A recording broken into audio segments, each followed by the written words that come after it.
The club's relationship with St Joseph Maori Girls College is almost as old as the club itself. The first mention was in the director's minutes of October 1963, during Michael Davies' time as president, when it was resolved that an Rotary Cup contest be held between St Joe's and Colenso College.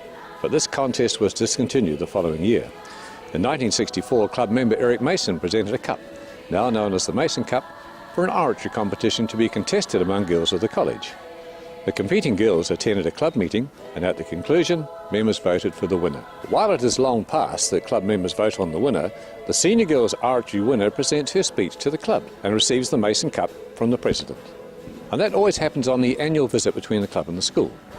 These visits are very popular with members and their partners, as they also get to enjoy the entertainment put on by the school kapahaka group. Beside the Mason Cup, the club has sponsored 2 students on Rotary exchanges. Recently, it has assisted a number of girls to attend university summer science schools and the spirit of adventure. Club members who have been at the forefront in fostering the relationship have been Eric Mason, Des Lanigan, Kel Tremaine and Duncan Jamison. Georgina Kingi, the school principal, was recently recognised by the club for her work in fostering the relationship when she was made an honorary member. It is Georgina who we now have the pleasure of talking to. It's a lovely morning to celebrate the relationship between St Joseph Maori Girls College and the Rotary Club of Taradale. It is indeed. But how long have you been associated with St Joseph Maori Girls College? I first came here as a student in 1957. Member, 1970? I returned as a staff member, initially for 3 months or so I was told, to relieve a sister who had gone on sabbatical, and but have remained. And then school principal, 1987? Principal in 1987. As a Rotary Club, we have very much appreciated the relationship between the school and the club. How have you seen it from your point of view?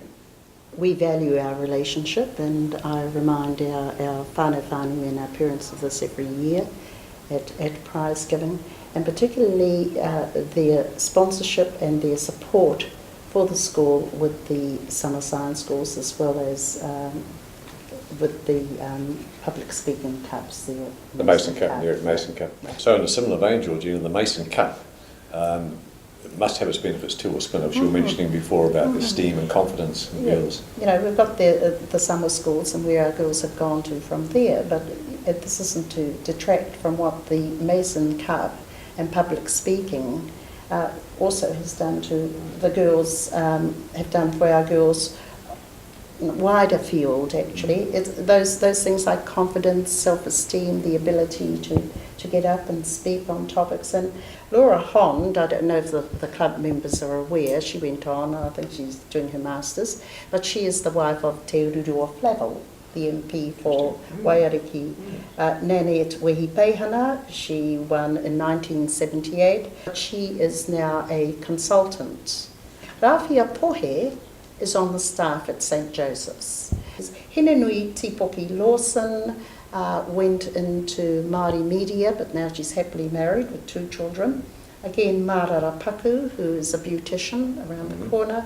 Courtney Rose Davis, who is at Otago University studying health sciences. Bailey Crown, of course, in so much as she was one of our students who you sponsored to attend a science course in Perth, Australia. She's now at Otago studying medicine. Te Rangi Māori Raujoki this year begins at Otago University studying medicine.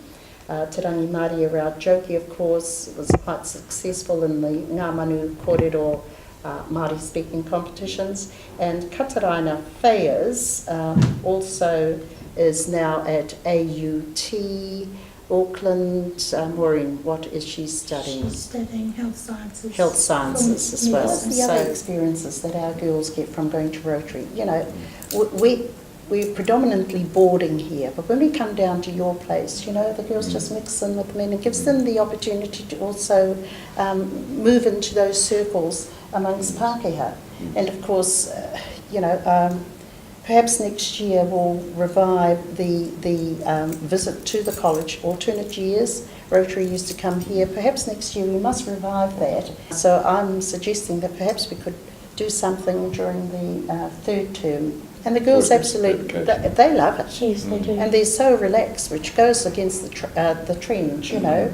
Māori girls in a certain situation with a whole lot of Pākehā, they're all shy and draw back.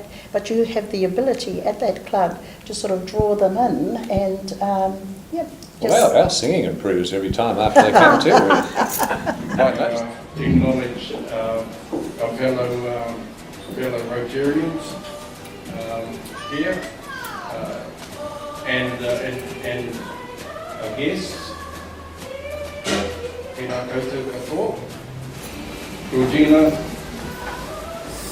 me tō hoa. The speech tonight is our ancestors used their wits and their wisdom to lay down the foundations for the future.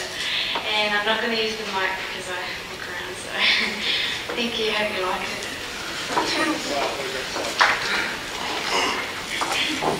Long, long ago, in the time before living memory, Tāne travelled to the highest heaven to bring our ancestors 3 baskets of knowledge.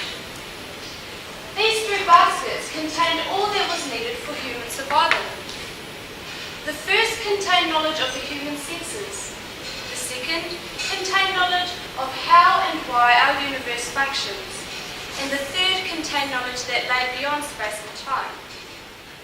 Our ancestors used their wit and their wisdom to lay down the foundations for the future. We must remember this and act on their wisdom. Through them, through Te Kete Arunui, Te Kete Tuaui, and Te Kete Tuata, the 3 baskets, our future will be secure. Kia ora.